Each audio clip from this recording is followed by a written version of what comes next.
A wealthy man boards a private jet with his new girlfriend, ready for a romantic weekend. When he finally sees who is piloting, his blood runs cold. It was his ex-girlfriend, the one he abandoned without explanation. What happens next reveals a past he tried to bury. Before you watch, like, subscribe to the channel, and comment where you are from so we can deliver even more videos to you. 3 minutes to take off, sir, the flight attendant announced, as Michael Dawson watched the technician make the final adjustments to the jet's engine from the window.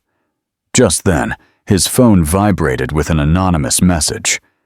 "She's in the cockpit, and so is your son." The businessman choked on a sip of champagne, feeling the liquid burn his throat. "Impossible," he muttered, looking at Isabel, who was touching up her lipstick, oblivious to the emotional tsunami those 7 words had unleashed. Ignoring the crew's protests, Michael stood up on an impulse and ran down the luxurious corridor. He pushed the cockpit door open with unnecessary force, only to freeze at the sight that would change his life forever. Julia, the woman he had abandoned 5 years ago, was commanding the controls with the same precision with which she had once touched his heart. And next to her, wearing a mini pilot's uniform, was a boy who was his perfect miniature reflection. Time seemed to suspend itself in that instant. The roar of the engines, the electronic signals from the control panel, everything disappeared in the face of the deafening silence of that impossible encounter. Michael felt his blood run cold in his veins as his brain struggled to process the scene before him. "Sir, I must ask you to return to your seat. We are in the process of taking off." Julia spoke with a professional calm that contrasted violently with the storm in her green eyes. No tremor in her voice betrayed the emotional hurricane that was surely consuming her inside. The boy turned around, curious, his big brown eyes, the same eyes as Michael's, shining with innocence and enthusiasm. "Hello, I'm Leo. Do you like planes? This one is my favorite," he said, holding up a miniature model of an aircraft. For the first time in his life, Michael Dawson, the real estate magnate known for his eloquence in any situation, was completely speechless. "Sir," a flight attendant, Carla, appeared behind him. "I must insist that you return to your seat for takeoff." "Of course," he murmured automatically, his gaze still fixed on the boy who was smiling innocently. "Of course." Stumbling down the corridor, Michael returned to his seat, his body on autopilot, while his mind spun in a whirlwind. Those eyes, that chin, even the way he tilted his head slightly. There was no possible doubt. "Honey, what happened? You're as pale as if you've seen a ghost." Isabel touched his arm, her concern evident on her perfect face. A ghost? Yes, that's exactly what it was. The ghost of his past, of decisions made with the calculated coldness that had always guided his life. The ghost of a relationship he had decided to end with a simple note, without looking back, without considering consequences beyond his own emotional comfort. "It's nothing," he lied in a hoarse voice. "Just a slight vertigo." The aircraft's communication system emitted a soft noise before Julia's controlled voice filled the cabin. "Ladies and gentlemen, this is your captain speaking. Welcome aboard. Our flight to Fernando de Noronha is expected to take 2 hours and 40 minutes. The weather is perfect for flying, with a clear sky throughout the route. Please keep your seatbelts fastened during takeoff, relax, and have an excellent flight." Michael closed his eyes, every word of hers penetrating him like needles. Captain. Of course she had become a pilot. Julia had always been brilliant, determined, capable of conquering anything she desired. A talented aerospace engineer, she talked about aviation with passion, even when he condescendingly suggested it was just a hobby. The jet accelerated down the runway, pressing him against his seat. As the aircraft gained altitude, Michael felt his perfectly controlled world plummeting in a freefall. Who sent that message? The question formed in his mind, making him check his phone again. Unknown number, no identification. How could anyone know? How could anyone predict this impossible encounter? "Let's toast to our weekend," Isabel suggested, already recovered from her momentary concern, pouring 2 glasses of the Dom Perignon champagne that the flight attendant had just brought. Michael nodded mechanically, his gaze still lost in the void, while his fingers touched the small object in the inside pocket of his jacket.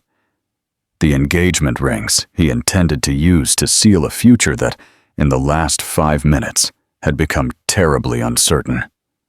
"To us." She raised her glass, her eyes shining with anticipation. At 20 Isabel represented everything he valued: beauty, youth, an absence of emotional complications, and an almost reverential admiration for his position and power. "To us," he responded automatically, the bubbly liquid going down his throat without taste. For the next hour, Michael pretended to work on his tablet, numbers and graphs dancing senselessly before his eyes, while his mind reconstructed fragments of the past. He remembered his last night with Julia, their discussion about commitment, about building something real together. He remembered his own silent panic at the prospect of emotional vulnerability, the cold decision to cut all ties, to simply disappear. "We are encountering some light turbulence," Julia's voice sounded again on the communication system. "Please keep your seatbelts fastened until the sign is turned off." The aircraft shook slightly, mirroring Michael's inner turmoil. Isabel grabbed his arm, her fear of flying suddenly visible on her flawlessly made-up face. "Is everything okay?" he mechanically reassured, the words sounding empty. Nothing was okay. Nothing would ever be okay again. "Mr. Dawson," the flight attendant approached discreetly after a few minutes. "The captain requests your presence in the cockpit, if possible." Michael felt his stomach drop. Isabel raised her eyebrows, intrigued. Since when do pilots call passengers to the cockpit during flights? "It must be about the arrival time," he improvised, unfastening his seatbelt. "I'll be back in a minute." Every step toward the cockpit seemed to last an eternity. The jet's luxurious corridor, which had always represented his success and power, now seemed like a narrow tunnel leading to an inevitable confrontation with the consequences of his choices. Upon entering the cockpit, he found only Leo, still playing with his toy plane. The boy smiled when he saw him. "Mommy said to wait here because she needed to check something in the back. Do you want to see my plane collection?" The boy opened a small, colorful backpack, revealing carefully organized miniatures. Michael sat down slowly in the co-pilot's seat, watching that child, his son, with a mixture of fascination and terror. How was it possible that this small being existed without him knowing? How was it possible that something so significant could occur in a world he always believed he completely controlled?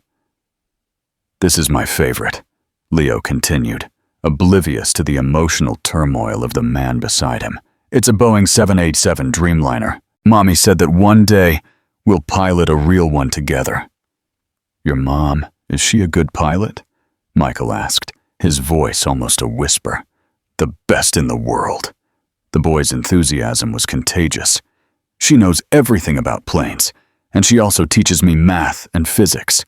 I'm going to be a pilot just like her when I grow up." The cockpit door opened, and Julia returned, her gaze meeting Michael's for a brief moment, before returning to the instruments.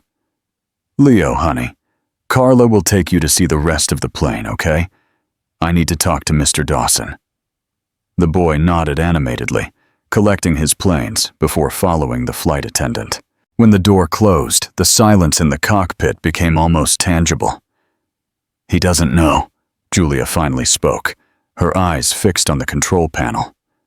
For him, his dad is a pilot who works on international routes and can't be present. "Why didn't you tell me?" Michael questioned, his voice trembling with contained emotion. "Tell you?" She finally turned to face him, years of pain contained in her gaze. "To the man who disappeared leaving only a note, who blocked my number, who instructed his employees to tell me he had moved to another country?" Michael had no answer. For the first time, he saw the magnitude of his actions through someone else's eyes. "I found out I was pregnant 3 weeks after you left," she continued, her voice controlled, professional. "And I decided that my son deserved more than a father who didn't want to be found." The plane shook again with more turbulence, mirroring Michael's internal agitation. "And this meeting is a coincidence?" A faint smile appeared on Julia's lips. "Do you believe in coincidences, Michael? In a world with thousands of pilots and hundreds of executive aviation companies?" Before he could respond, the panel emitted an alert demanding Julia's attention. "Please return to your seat.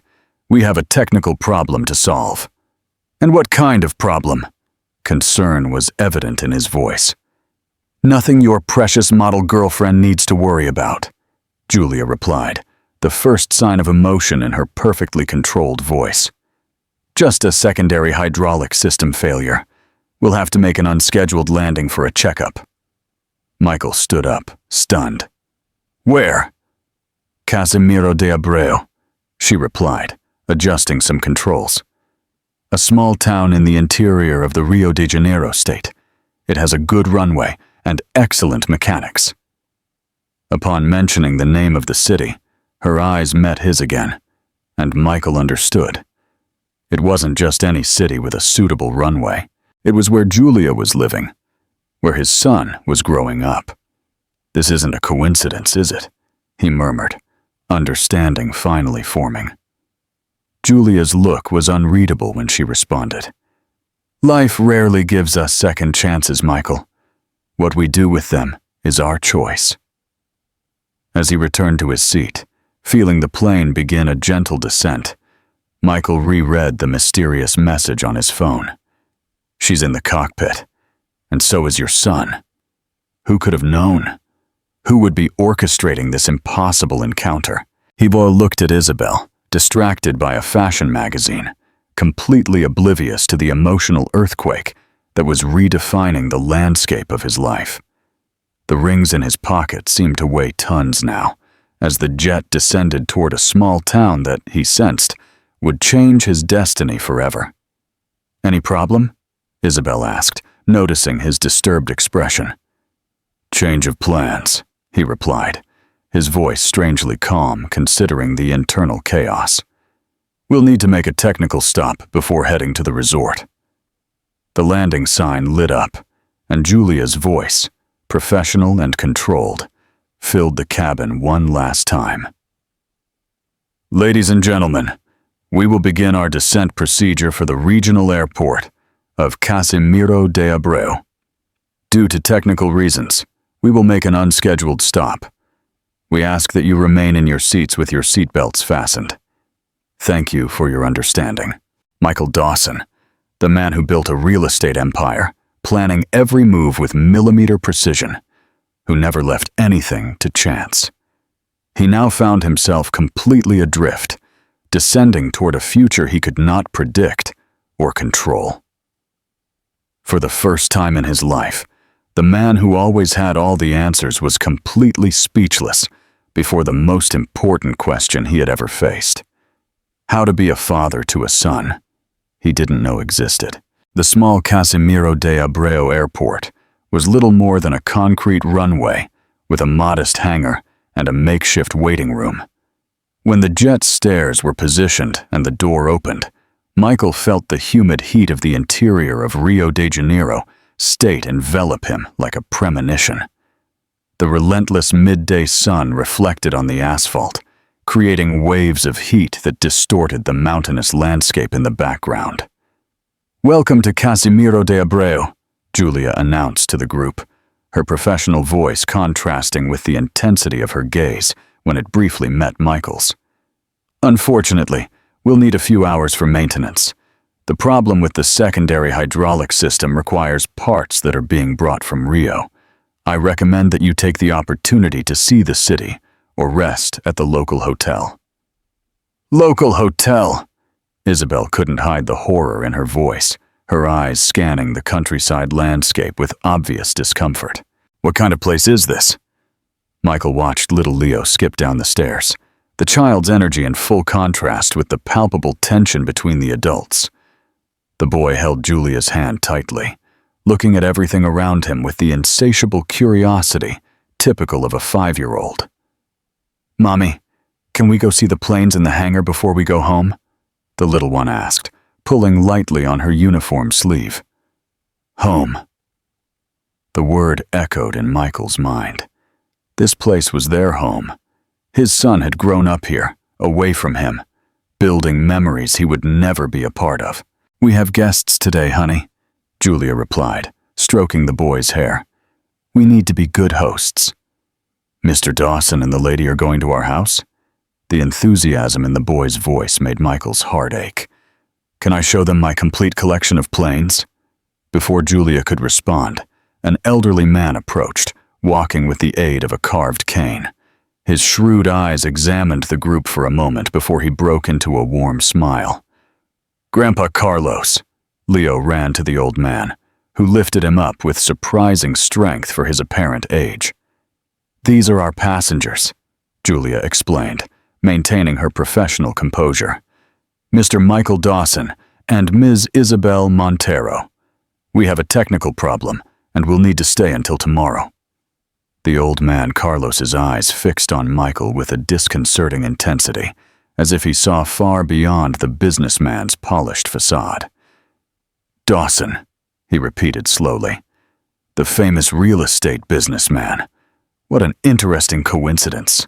Yet there was nothing casual in his tone, and Michael immediately realized that the old man knew exactly who he was, and what he represented in Julia and Leo's lives. "Well, we can't leave our visitors without proper accommodation," Carlos continued. "Our guest house is at your disposal, although it's not as luxurious as the hotels you must be used to." "Guest house?" Isabel whispered to Michael, her displeasure evident. "I appreciate the offer," Michael replied, feeling strangely vulnerable under the old man's penetrating gaze. "But we don't want to bother you. There must be a hotel in the city." "The only hotel is under renovation." Carlos smiled, a sparkle of amusement in his eyes. "Our guest house is small but comfortable, and it's close to the mechanic's workshop, which will make it easier when the parts arrive." Michael realized the subtly constructed trap. There were no coincidences there, from the technical failure to the only available accommodation option. "Grandpa makes the best breakfast in the world," Leo exclaimed, hanging on the old man's neck. "And there's a lake where we can see turtles." "It seems we don't have much of a choice," Michael conceded, trying to ignore Isabel's furious look. 20 minutes later, an old truck parked in front of a charming colonial house, converted into a guest house. Well-kept gardens framed the century-old building, and the scent of jasmine filled the air. In the background, a serene lake reflected the blue sky, and green mountains completed the bucolic landscape. "Welcome to the Blue Horizon Guest House," Carlos announced, leading them across the polished wooden porch. "We only have 5 suites, but all of them have a view of the lake or the mountains." The interior was a harmonious combination of preserved antiques and discreetly integrated modern comforts. Black and white photographs decorated the walls, telling the story of the region and the family. "It's charming," Isabel commented, clearly disappointed but trying to be polite. Leo pulled Michael's hand, taking him by surprise. "Come see my room. It has a whole wall of planes." Then Michael shot a questioning look at Julia, who gave a slight, authorizing nod, allowing him to follow the boy. The corridor they walked down was decorated with more old photographs, many of them showing a younger Julia, some with an elderly man in a pilot's uniform, whom Michael presumed to be Julia's grandfather. Leo's room was a miniature aviation dream. An entire wall had been transformed into a sky, with hand-painted clouds and dozens of model planes hung at different altitudes. A cockpit-shaped bed dominated the center, and shelves displayed children's books about aviation, many in English and Spanish. "This is me when I grow up," Leo pointed to a poster of a pilot in front of a Boeing 787. "I'm going to fly all over the world, just like my dad." Michael felt his heart skip a beat. "Your dad?" "He's an international pilot," Leo responded with innocent pride. "Mommy says he flies so far and for so long that he can't visit us. But one day, when I'm a pilot too, I'll find him in the sky." The simplicity of the explanation, the purity of the hope in the boy's eyes, hit Michael like a physical punch. What kind of man had he become for Julia to need to create this story? What kind of man would he be now, in the face of this revelation?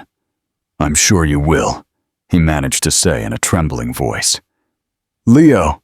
Julia appeared at the door, her gaze cautious. "Time for lunch, honey. Go wash your hands." The boy ran out, leaving Michael and Julia alone in the room, filled with childhood dreams. "You told him that his dad is a pilot," Michael murmured, not as an accusation, but as a painful observation. "It seemed appropriate," she responded, crossing her arms defensively. "He's loved planes since he was little. It must be in the blood." "Julia, don't," she interrupted, her voice low but firm. "Not here, not now. We have a lunch to survive with your son and your girlfriend at the same table. One drama at a time, Michael." She was right as always. Julia had always been the sensible one, the one who thought 3 steps ahead while he just reacted. Lunch was served on the back porch, overlooking the lake. The table was set with simple elegance: a linen tablecloth, old china, polished silver cutlery. Carlos presided at the head of the table, with Leo at his side. Julia sat next to her son, while Michael and Isabel occupied the opposite side. "I hope you like homemade food," Carlos commented, as a middle-aged woman served a steaming vegetable soup. "Ms. Zelia has been our cook for 30 years.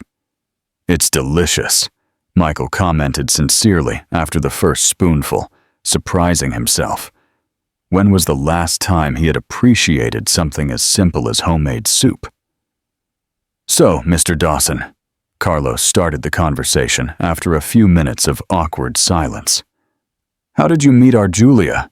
Michael almost choked on his bread, while Isabel raised her eyebrows, clearly interested in the answer.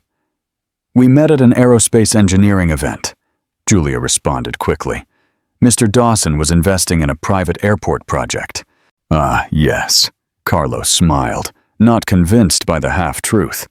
"And now you meet again years later. Destiny has curious ways." "Do you believe in destiny?" Isabel asked, trying to participate in the conversation. "I believe in consequences," the old man responded, his eyes fixed on Michael. "Every choice we make creates waves that eventually return to our shore, no matter how far we swim to avoid them." The silence that followed was interrupted only by the clinking of cutlery, and Leo's occasional voice, oblivious to the tension between the adults, animatedly recounting his day at school. After dessert, a pumpkin pudding with cinnamon, which Michael was surprised to enjoy, Carlos suggested they rest a little before dinner. "The sweets are ready. I imagine you are tired from the trip." "Actually," Isabel rose gracefully, "I'd love to see a bit of the city. Michael, would you mind accompanying me?" Before he could respond, Leo intervened enthusiastically. "Can I show you the city? I know all the cool places." The look of panic Michael shot at Julia was met with a slight, challenging smile. "It would be educational for Leo to serve as a guide," she commented casually. "If you don't mind, of course." Michael began, looking at Isabel, who was clearly not enthusiastic about the idea. "I'll go with you," Julia decided. "There are places Leo doesn't know well yet. We can show them the lookout and the historic church." The small excursion through the rural town became a strange emotional journey for Michael. Seeing Leo running ahead, enthusiastically pointing out details that only a child would notice, with Julia walking silently by his side, created a disturbing illusion of family life that never existed. Isabel, noticing the strange dynamic, subtly distanced herself, feigning interest in the windows of the small craft shops. "He's extraordinary," Michael commented in a low voice, watching Leo explain to a visibly uncomfortable Isabel how the old clocks in the church tower worked. "He is," Julia agreed. "In spite of you," the harshness of the words contrasting with the softness of her voice. "Julia, I didn't know." "Would it have made a difference?" She interrupted, finally looking at him directly. "If you had known I was pregnant when you decided to leave only a note and disappear?" The question hung between them, heavy as the humid air before a storm. Michael wanted to say yes, that he never would have left if he had known. But the truth was much more complex. Would the man he was 5 years ago have stayed? Or would he have just offered financial support, maintaining the emotional distance he had always cherished? "I don't know," he answered honestly. "I was a different person then." "And who are you now, Michael?" The question was almost a whisper. The man who is going to ask the model to marry him, or the man who just found out he has a son? Before he could answer, Leo returned running, holding something in his hands.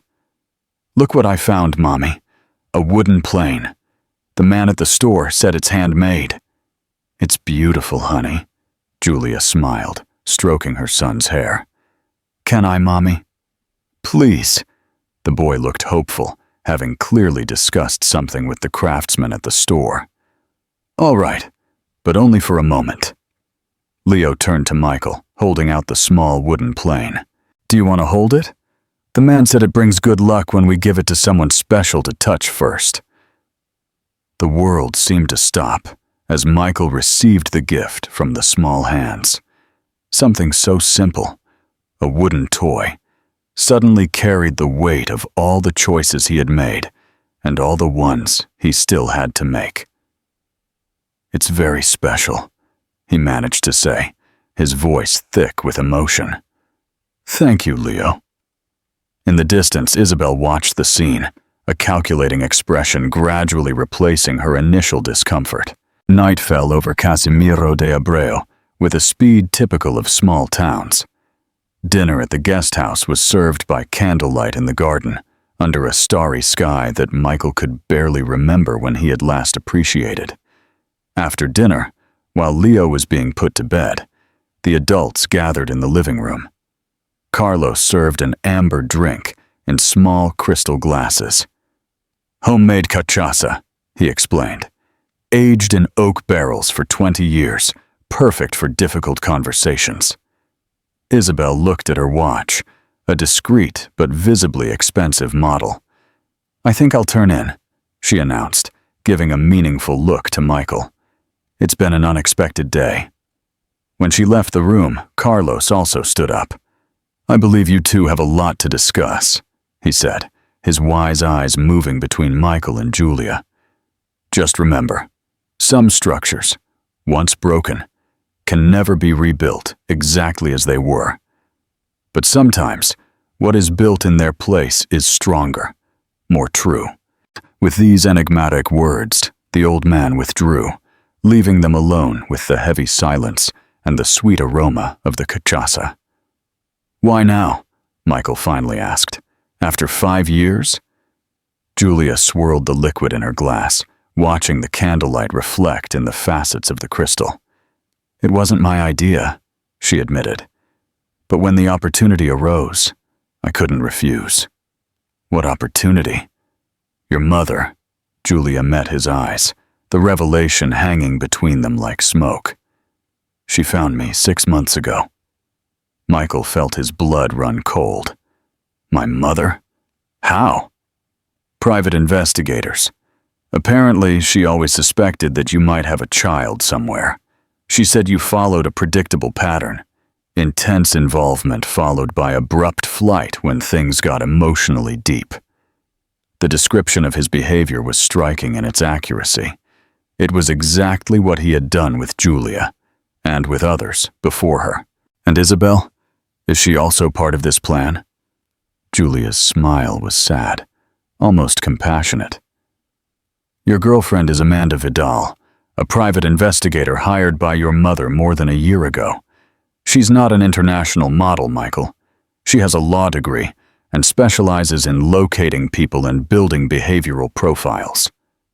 The shock of the revelation was like a physical blow. Michael stood up abruptly, his mind reeling with the implications. 2 years of a relationship, all the intimate moments, the confidences exchanged, all part of an elaborate trap? I don't believe it, he murmured, although deep down he knew it was true. It explained the mysterious message, the calculated serenity of Isabel, or rather, Amanda, in the face of the day's strange situations. Why would my mother do this? He asked, his voice hoarse with contained emotion. That, Julia responded softly, is something you will have to ask her. She'll be here tomorrow. The sunrise in Casimiro de Abreu brought a symphony of sounds Michael had forgotten existed. The chirping of birds, the soft rustle of the wind in the leaves, the distant lowing of cattle on neighboring farms.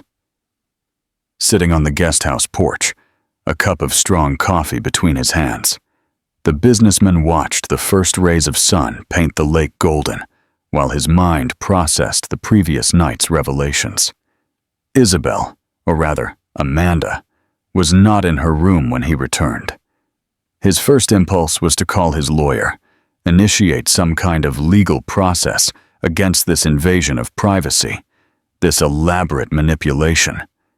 But something stopped him. Perhaps the aged cachaça, perhaps Julia's sincere gaze, or perhaps, just perhaps, the weight of a responsibility that was beginning to take concrete form in his consciousness. You were always an early riser. His mother's voice startled him, making him almost spill his coffee. Catherine Dawson, at 6, maintained the discreet elegance and impeccable posture that had always characterized her. Dressed with a simplicity that still screamed sophistication, she sat in the chair next to her son, her eyes, the same brown eyes he'd inherited, studying him with that familiar intensity. "Mother," Michael managed to say, surprise giving way to confusion, and then to irritation. "You have a lot to explain." "I do," she agreed calmly, pouring herself coffee from the thermos on the rustic table. "Just as you do." And the silence between them stretched for a few moments, filled only by the sounds of awakening nature. Michael struggled to organize his thoughts, to formulate the right questions, to understand how his own mother, the woman who had always respected his space, his decisions, his independence, had orchestrated such an elaborate intervention in his life. "Why?" was all he could finally ask. Catherine took a deep breath, her eyes lost in the landscape for a moment before returning to her son. "Because you are becoming your father," she responded with a softness that did not diminish the force of the words. "And I promised myself, when I first held you, that I would do everything in my power to prevent that from happening." The mention of his father made Michael stiffen. Arthur Dawson had been a ruthless businessman, building an empire at the cost of destroyed relationships, including his marriage and his relationship with his son.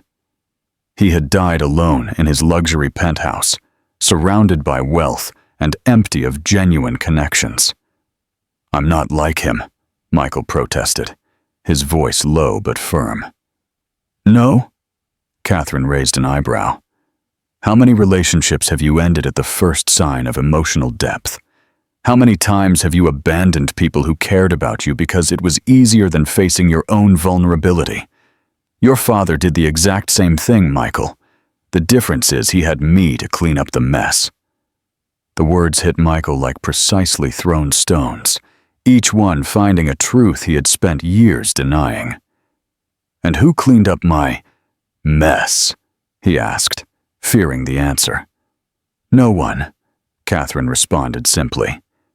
"Julia refused any contact, any help. When I finally found out about Leo, through investigators I hired out of a purely maternal intuition, she had already rebuilt her life here." How is she now?" The question escaped before Michael could contain it.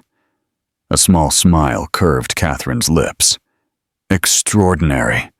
She used her engineering background to specialize in aviation. She works for 3 different companies. She flies to international destinations. She raised a son alone. She built an impeccable reputation, and yet made time to be an active part of this community." The pride in his mother's voice when she spoke of Julia was undisguisable, and Michael felt a pang of jealousy, not of the admiration for Julia, but of the strength of character that he himself had never been able to demonstrate. "And now?" he asked, placing the empty cup on the table. "What do you expect to happen? That I abandon my life, my businesses, and move to this small town to play happy family?" The look Catherine gave her son was a mixture of disappointment and stubborn hope.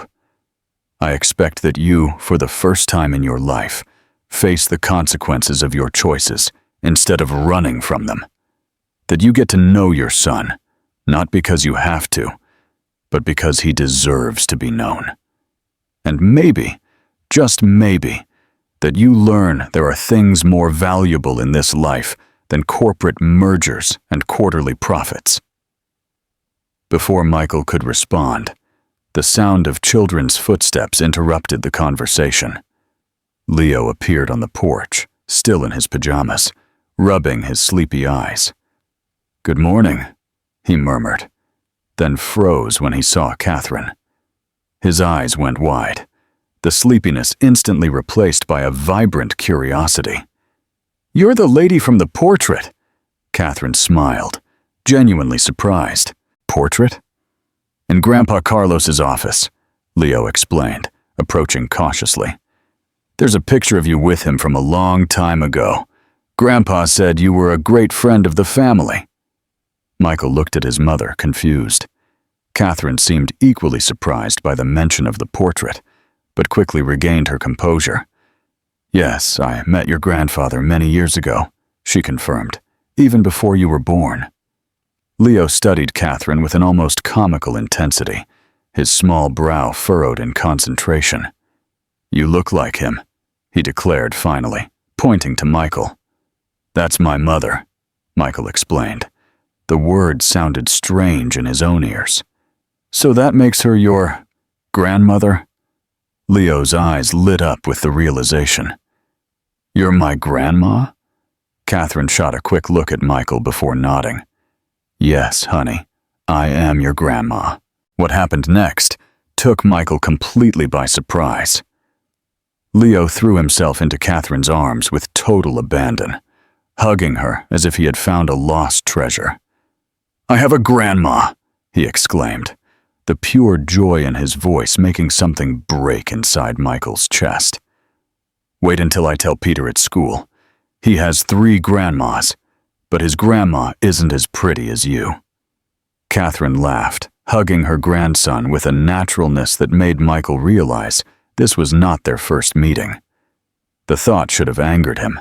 Another manipulation, another secret. But instead, he felt only a deep sadness for the moments he had missed, the first words, first steps, first smiles he had never witnessed. "Have you had breakfast yet, champ?" Catherine asked, pulling back enough to look at her grandson's animated face. "Not yet. Mommy said I can have hot chocolate today because it's a special day." "And what special day is this?" Michael couldn't help but ask. Leo looked at him as if the answer were obvious. "Important visitor day.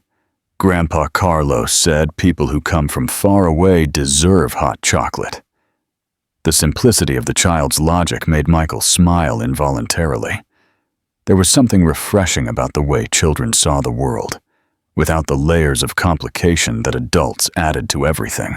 "Leo, honey," Julia's voice sounded from the porch door. "Don't bother the guests so early." "I'm not bothering them," the boy protested. "I'm meeting my grandma."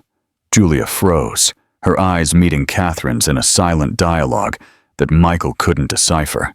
There was history there, deeper than he had initially imagined. "Good morning, Catherine," Julia finally said, approaching. "I didn't know you would arrive so early." "The first flight," Catherine responded simply.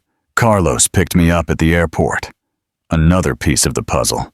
Carlos, Julia's grandfather, was clearly involved in this family conspiracy.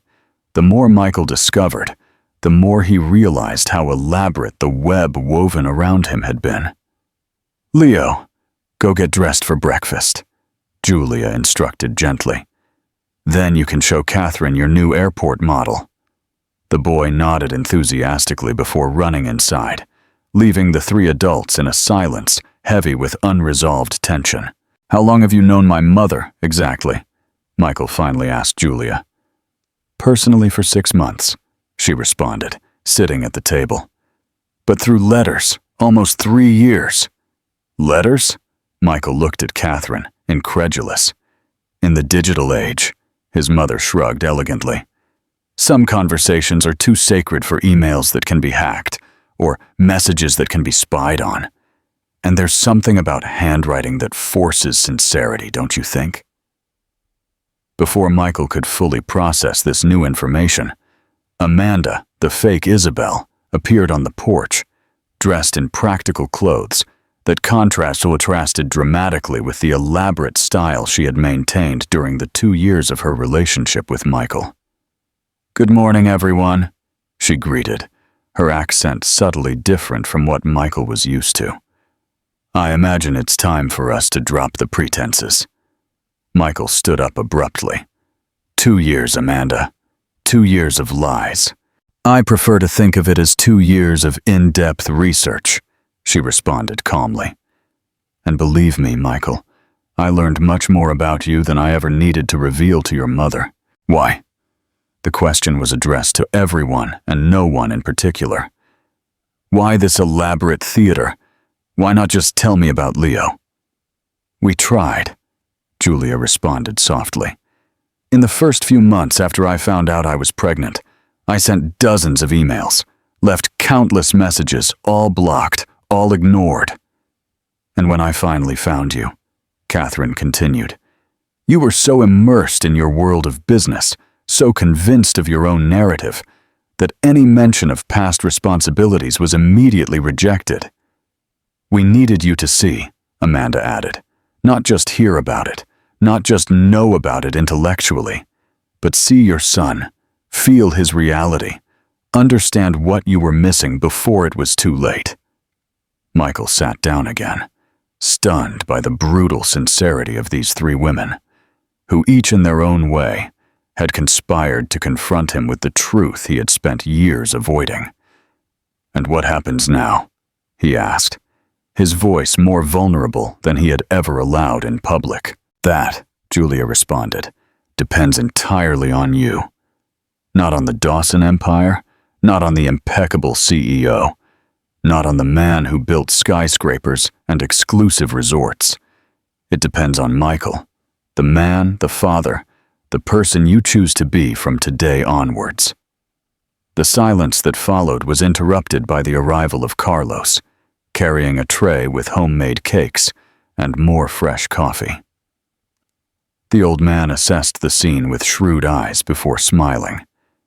"I see that the formal introductions have been made," he commented casually. "Excellent. I hate secrets at breakfast. They hinder digestion." The comment, so mundane amidst the emotional intensity of the moment, provoked reluctant laughter around the table, momentarily easing the tension. "Catherine," Carlos continued, sitting at the head of the table, "Leo is anxious to show you his collection. I believe he inherited his grandfather's technical eye." The casual mention of the relationship made Michael look up. You were a pilot, he remembered, connecting the dots.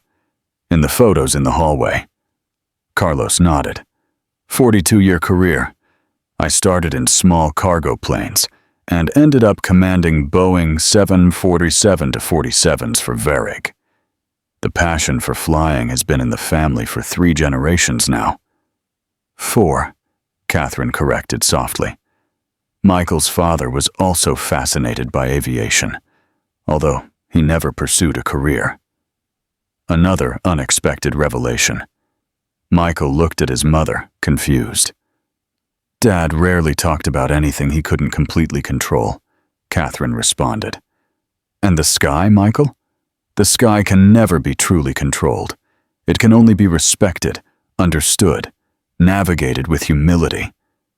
The analogy did not go unnoticed.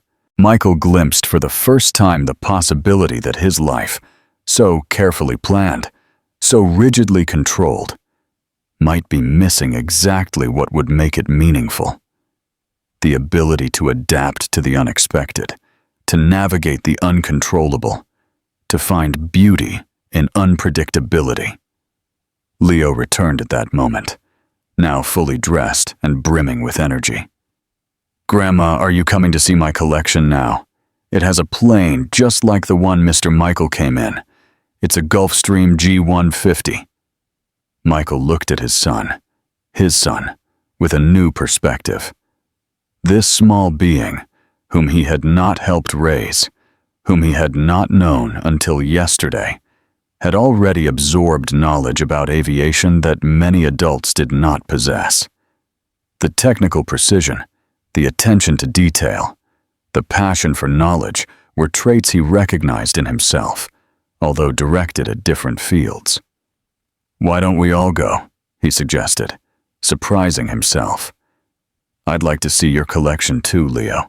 When the smile that lit up the boy's face was like a ray of sunshine piercing heavy clouds.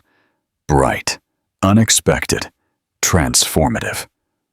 For a brief moment, Michael glimpsed what could have been, and perhaps what could still be.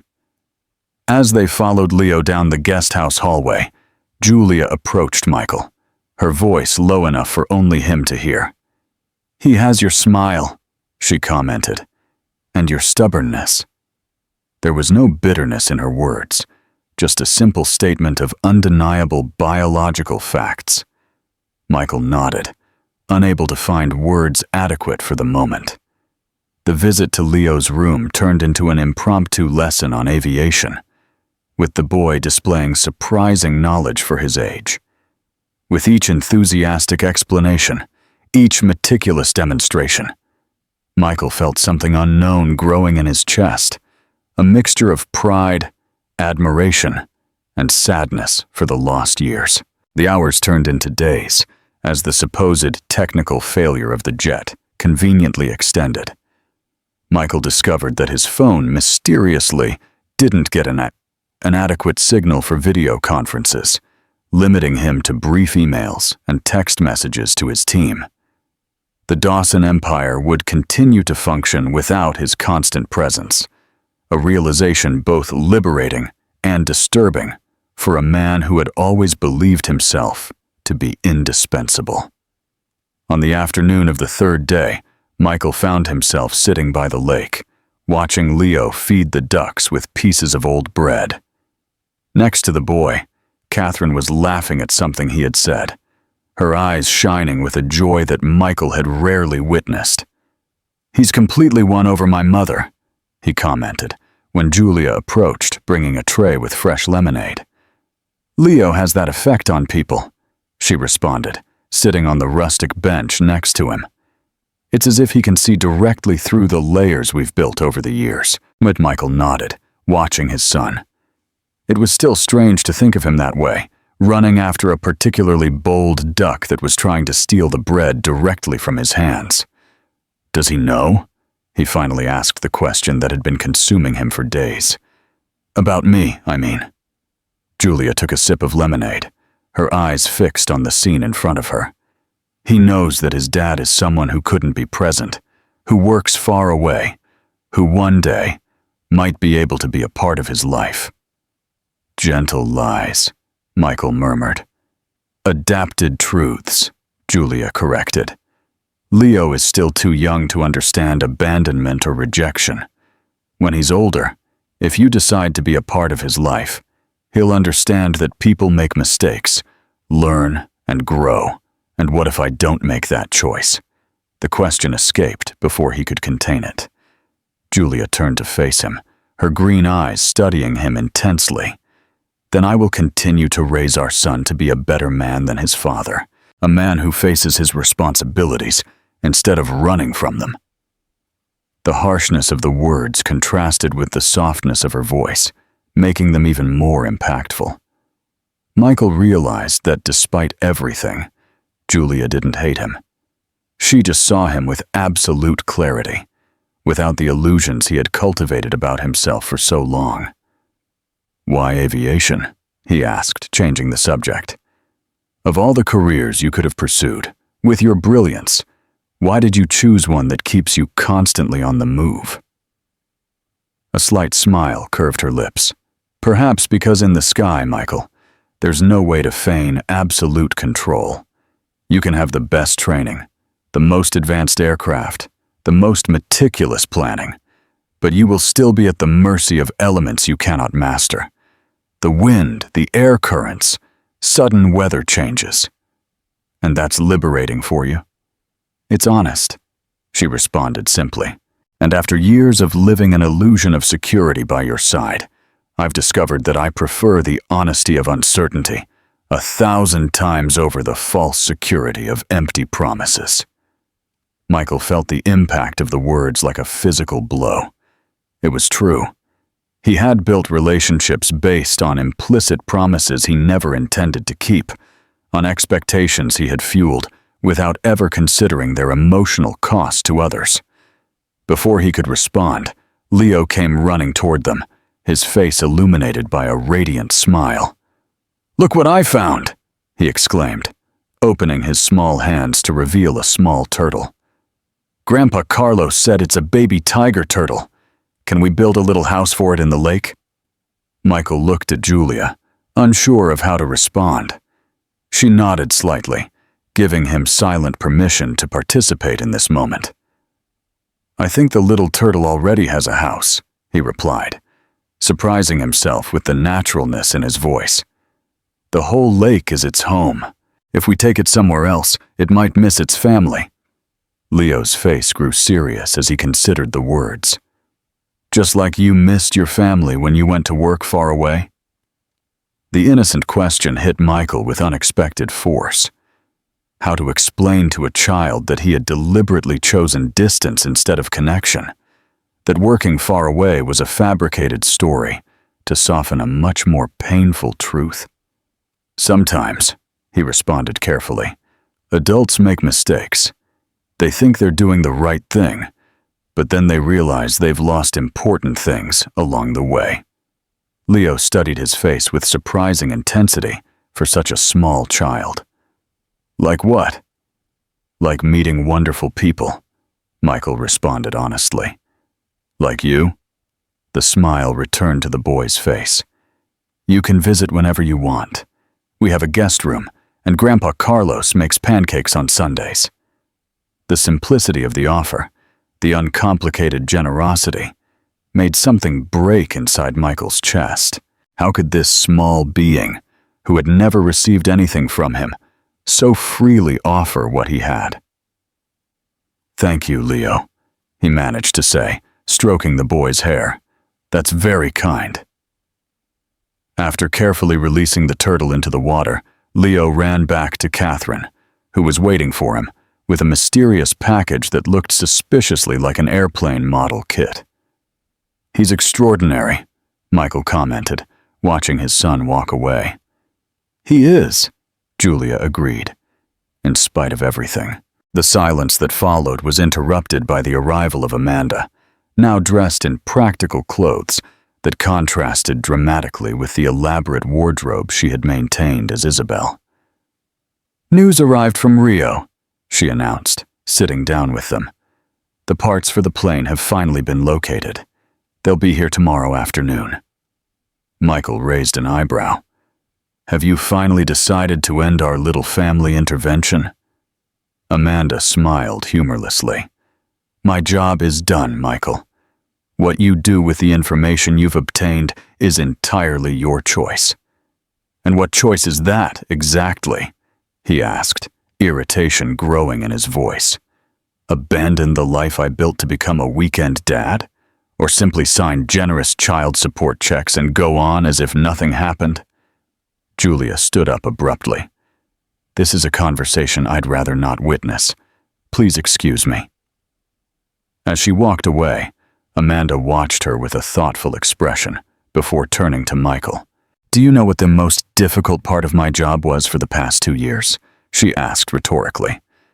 It wasn't pretending to be interested in your endless business stories or participating in tedious corporate events. It was witnessing an intelligent and capable man live a completely empty life without even realizing it. Empty, Michael repeated, indignant. I built an empire that employs thousands of people. I transformed entire neighborhoods. I revolutionized the country's luxury real estate market. And when you go back to your 50 million penthouse at night, who is there to hear about your day? Amanda asked softly. When you receive an award, who genuinely celebrates your success? When you get sick, who holds your hand? The questions hung between them, uncomfortably precise. Michael looked away, unable to sustain the intensity in Amanda's eyes. Your mother didn't do this out of cruelty, Michael. She continued. She did it out of love, because she saw her own husband walk the same path and end up alone, despite all his wealth and power. What do you know about my father? Michael asked defensively. I know he also had a son he didn't acknowledge, Amanda replied calmly. A son who grew up without knowing his true origins until a rare genetic disease revealed the truth. Michael felt his blood run cold in his veins. What are you talking about? Ask your mother. Amanda stood up. Some stories are not mine to tell. She walked away, leaving Michael with more questions than answers, a pattern that seemed to define his days in that small town. That night, the guest house hosted a special dinner in the garden, illuminated by colorful lanterns hung from the trees. A long table had been set, covered with a white linen tablecloth and decorated with wildflowers in rustic vases. The food, simple but delicious, was served on artisanal ceramic platters, accompanied by red wine, produced at a nearby winery. Leo was allowed to stay up past his usual bedtime, participating in the meal with the adults, although his energy clearly began to wane as the night wore on. Eventually, he fell asleep on Julia's lap, who continued to participate in the conversation while gently stroking her son's hair. It's time to put him to bed, she murmured, trying to stand up without waking the boy. Can I help? Michael offered impulsively. Julia hesitated for a moment before nodding. With care, Michael took Leo into his arms, surprising himself with how much the small body weighed, a comforting weight that seemed to fill a void in his chest he didn't even know existed. Following Julia down the hallway, he entered the boys' room, now familiar after days of visits to see his plane collection and hear endless stories about famous pilots and extraordinary aircraft. With a tenderness he didn't know he possessed, Michael laid Leo on the cockpit-shaped bed. The boy stirred slightly, but didn't wake up when Julia carefully removed his shoes and covered him with a comforter decorated with clouds and planes. Does he always sleep like this? Michael asked in a low voice. So peacefully. Most nights, Julia responded, adjusting the position of the pillow. Except when there are thunderstorms. He's afraid of thunder. Another detail about his son that Michael never would have known if it weren't for this elaborate intervention. How many others were there? First tooth, first word, first step. Milestones he had irrecoverably lost. Why are you letting me into his life now? He asked when they left the room, leaving the door ajar as per Julia's instructions. After 5 years of keeping him away from me, Julia leaned against the hallway wall, her eyes studying him with that familiar intensity that always left him uncomfortably exposed. Because Leo is starting to ask questions I can no longer answer with stories about pilots on international routes, she responded honestly. Because he deserves the chance to know his complete story, even if that includes a father who chose not to be a part of his life. And what if I want to be a part of it now? The words escaped before Michael could fully consider them. That would depend entirely on your terms, Michael, Julia responded, crossing her arms defensively. Leo is not a weekend project or a social obligation to impress investors. He is a complete person, with emotional needs, with expectations, with a heart that can be easily broken. I wouldn't do that, Michael protested. You already did, Julia responded simply. With me, with others before me, I imagine. It's a pattern, Michael, one that your mother recognized because she lived with your father.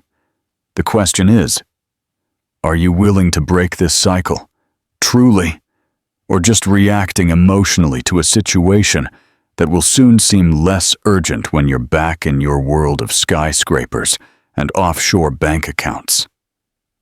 The brutal frankness of her words hit Michael like cold water, waking him up to truths he had avoided confronting his entire adult life. I don't know, he admitted finally, the honesty painful but necessary. I want to believe I am. I want to be better than my father was, but I don't know if I know how. Julia's face softened slightly at this unexpected vulnerability. No one is born knowing how to be a father, Michael. It's a skill you learn daily, through trial and error. The difference is that some choose to learn, while others run away at the first sign of difficulty. Michael nodded, finally understanding the magnitude of the choice before him. It wasn't just about legally acknowledging Leo or providing financial support.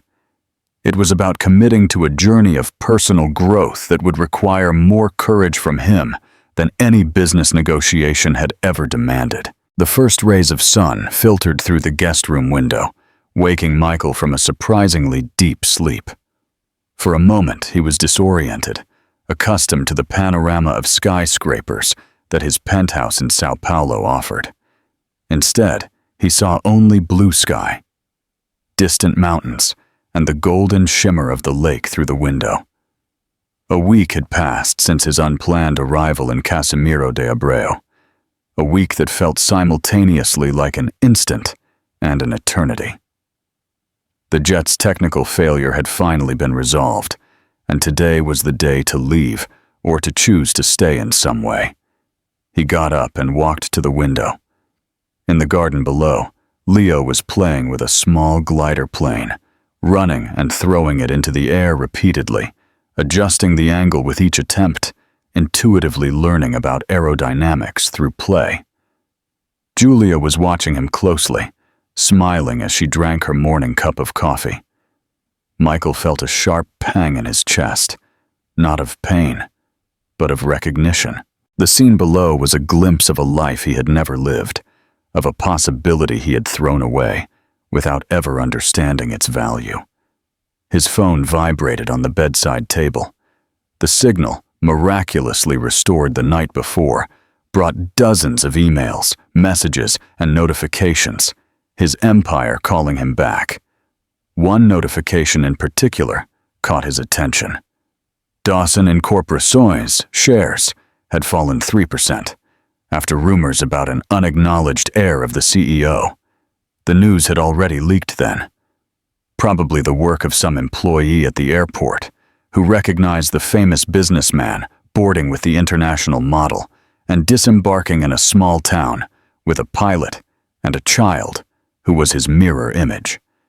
Another email, this one from his financial director, warned of an urgent board meeting needed to control damage to the company's image.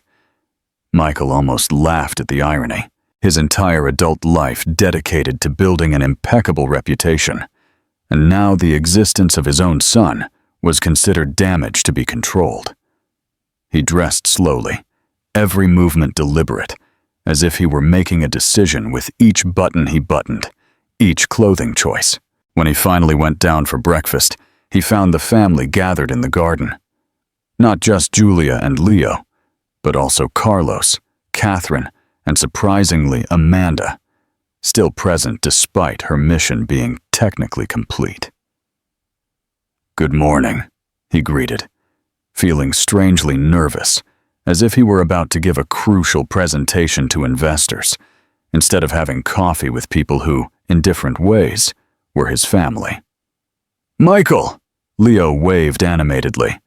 "Look how far my plane can fly now." The boy threw the small glider, which this time traced a graceful arc through the air before landing gently on the grass several feet away. "Impressive," Michael commented genuinely, sitting at the table. "Did you adjust the angle of the wings?" Leo nodded enthusiastically. "Grandpa Carlos showed me how. It's all about aerodynamics." Leo has an intuitive understanding of physics that is truly remarkable for his age, Julia commented, passing Michael a cup of coffee. His science teacher says he asks questions that many adults wouldn't think to ask. The pride in her voice was evident, as was the silent implication. "You missed all of this. 5 years of achievements, discoveries, firsts. I imagine you're anxious to return to civilization," Carlos commented, watching him over his reading glasses, the local newspaper open in front of him. "The jet has been ready since last night." "Actually," Michael began, surprising himself with the words that followed. "I was thinking of staying a few more days if it's not inconvenient." The silence that followed was eloquent. Julia looked up from her cup, visibly surprised. Catherine smiled softly, as if she had foreseen this moment. Leo, oblivious to the adult complexities, simply celebrated. "Yes, we can go to the Aviation Museum in Mackay. There's a real Spitfire there." "That would be acceptable," Julia responded carefully, her eyes studying Michael with newly awakened caution. "I have some virtual meetings that I can't postpone," Michael explained. "But they can be done from here, and I'd like to get to know Leo's routine better." That afternoon, while Leo was at school, Michael finally had the conversation he had been avoiding with his mother. Sitting by the lake, away from the others' ears, Catherine confirmed what Amanda had hinted at. "Your father had another son, 3 years older than you," she revealed calmly, "with a company secretary, before we met. When she got pregnant, he fired her and denied any responsibility." "And how did you find out?" Michael asked, feeling a strange mixture of shock and inexplicable relief, as if a mystery he hadn't even known existed finally made sense. "When you were 12, we got a call from the hospital. A 15-year-old boy urgently needed a bone marrow transplant. He had a rare genetic condition that also appears in your father's family. The doctors had traced possible compatible donors. And he was my brother?" "Rodrigo." Catherine supplied the name softly. "He was my half-brother. Yes," she confirmed. "Your father denied it to the end, even when the tests confirmed it. He refused to help.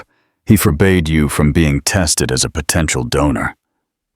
Michael closed his eyes, trying to process the magnitude of this revelation.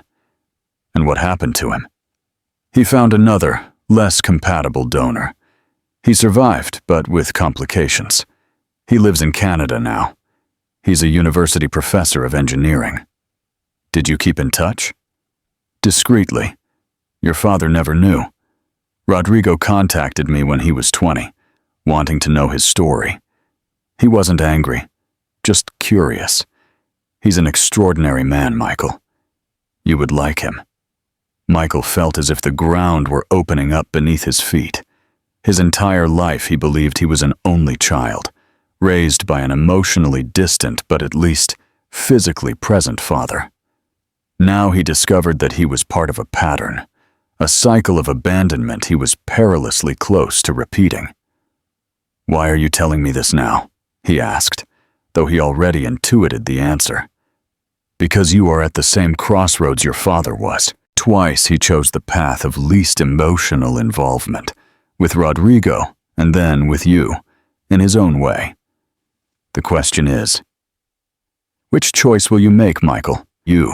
That night, after helping Leo with his homework, a surprisingly rewarding experience, Michael found Julia alone on the porch, watching the stars.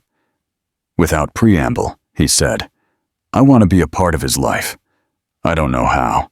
I don't know if I'll be good at it, but I want to try." Julia continued looking at the sky for a long moment before responding. "It's not a simple decision, Michael. It's not just about occasional visits or expensive birthday presents. It's about consistency, commitment, being present, even when it's inconvenient." "I know," he responded, approaching to look at the same sky she was contemplating.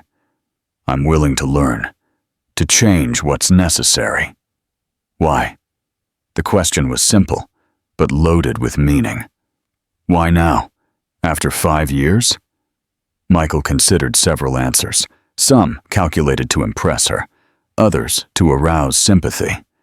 But in the end, he chose the simple, raw truth. "Because when I look at Leo, I see the person I could have been. If I had learned early that connection is more important than control. And because I don't want him to grow up thinking he wasn't important enough for me to change." Something on Julia's face softened almost imperceptibly. "It won't be easy for any of us. The things that truly matter rarely are," she responded, surprising herself with a wisdom she never knew she possessed. In the days that followed, Michael began the delicate process of integrating himself into Leo's life without disrupting the stability Julia had so carefully built. He participated in an open house at school, where Leo proudly introduced him as a family friend who builds huge buildings. He accompanied him to swimming practice, discovering that the boy had inherited not only his aptitude for numbers, but also his competitive spirit. Every new detail about his son was a treasure, from the way he wrinkled his nose when he was concentrating, to his inexplicable aversion to peas, or how he would hum softly while he drew. In video conferences with his executive team, Michael surprised everyone by announcing a 3-month partial leave of absence. He delegated responsibilities, reorganized projects, and, for the first time in his career, prioritized something above business. "The board is not happy," he commented to Amanda during one of the rare moments they spoke alone. "They think I'm having some kind of midlife crisis." "And are you?" she asked, her role as an investigator apparently never completely abandoned. "I'm having an identity crisis," he corrected with an ironic smile. "I'm discovering that the man I thought I was my entire adult life is only a fraction of the man I can be." On the morning of the 15th day, in Casimiro de Abreu, while having coffee on the now familiar porch, Leo asked the question everyone knew would eventually come. "You're my dad, aren't you?" The silence that followed was absolute. Julia froze, her cup halfway to her lips. Catherine and Carlos exchanged worried looks. Amanda discreetly got up and walked away, giving them privacy. Michael felt his heart race, but he kept his eyes fixed on the boys, eyes so similar to his own, watching him with a mixture of curiosity and wisdom beyond his years. "Yes," he responded simply. "I am your dad." Leo nodded, as if confirming something he had already suspected. "Why didn't you live with us?" The question, so direct and impossible to evade, demanded equal honesty. Michael looked briefly at Julia, who nodded slightly, giving him permission to navigate these delicate waters. "Because I made a mistake," he responded, carefully choosing his words. A big mistake. When your mother and I met, I didn't know how to be the person she and you deserved. So, instead of learning, I ran away. Like a coward? Leo asked, the innocence of childhood allowing him a frankness no adult would dare. Michael felt the impact of the word, but he didn't look away. Yes, like a coward, but I'm trying to be braver now. Leo considered this for a moment, his small brow furrowed in concentration. Grandpa Carlos says that being brave isn't not being afraid. It's doing the right thing, even when you're afraid. Your grandpa is a wise man, Michael responded, feeling an unexpected gratitude for the old man who had helped raise his son in his absence. Are you going to live with us now? The next question made all the adults hold their breath. No, honey, Julia intervened gently, but your dad wants to be a part of your life, in a different way. How? Leo insisted, looking between the two of them. Michael took a deep breath before responding. I want to get to know you, Leo. Learn about your planes, your friends, your favorite stories. I want to be there for your games and school presentations. I can't change the past, but we can build a future together if you want. Leo considered the proposal with a seriousness surprising for someone so young. Finally, he extended his small hand toward Michael. We have a deal then, but you have to promise never to be a coward again. Michael took the little hand offered, feeling the enormous weight of the promise he was about to make. I promise to try every day, he responded, knowing it was the only honest promise he could offer. 3 months later, Michael watched from the co-pilot's seat as Julia piloted the small Cessna over the Green Mountains. In the back seat, Leo pointed enthusiastically at cloud formations and details of the landscape below, his animated voice amplified by the headset. Much had changed since that first interrupted flight. Michael had kept his word, reorganizing his life to include regular visits to Casimiro de Abreu. He rented a house in the city for the weekends, learned to cook Leo's favorite dishes poorly, and even started taking flying lessons. Not to compete with Julia, but to better understand the world that so fascinated his son. The Dawson corporations had survived the initial scandal, and after a press conference where Michael publicly acknowledged Leo's paternity, the shares had stabilized. Some conservative investors left. Others, surprisingly, saw the transparency as a positive sign of corporate maturity. Look, Dad! Leo's voice in the headset still caused a wave of emotion in Michael every time he called him that, a title he was slowly learning to earn. That's our lake down there. I see, he responded, smiling at his son's enthusiasm. It looks even more beautiful from above. Everything looks different when you change your perspective, Julia commented, gently adjusting the controls. Ready to take over for a minute? The offer surprised Michael. Are you sure? We're at cruising altitude, clear sky, perfect conditions, she responded, that slight smile he was beginning to recognize again curving her lips. Besides, I have good reflexes if you start taking us toward a mountain. With care, Michael placed his hands on the controls, feeling the subtle vibration of the aircraft, the literal responsibility for 3 lives in his hands. It was terrifying and exhilarating at the same time. Are you flying, Dad? Leo exclaimed, pride evident in his voice. I am, Michael confirmed, concentrating intensely on keeping the plane level. I am flying. But somehow, those simple words carried a much deeper meaning, not just about controlling an aircraft, but about finally taking control of his own life, his choices, his responsibilities.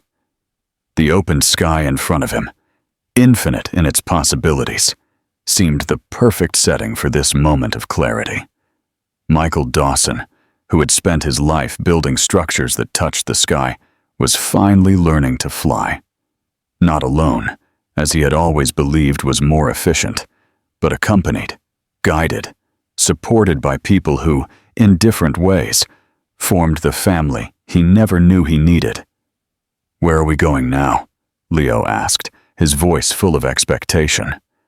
Michael exchanged a look with Julia before responding, finding in her eyes not the love they had once shared, but something equally valuable: respect, mutual understanding, and the silent promise of a future where they would both put their son's needs above all else.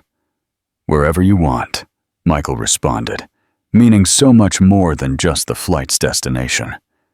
"The sky is the limit."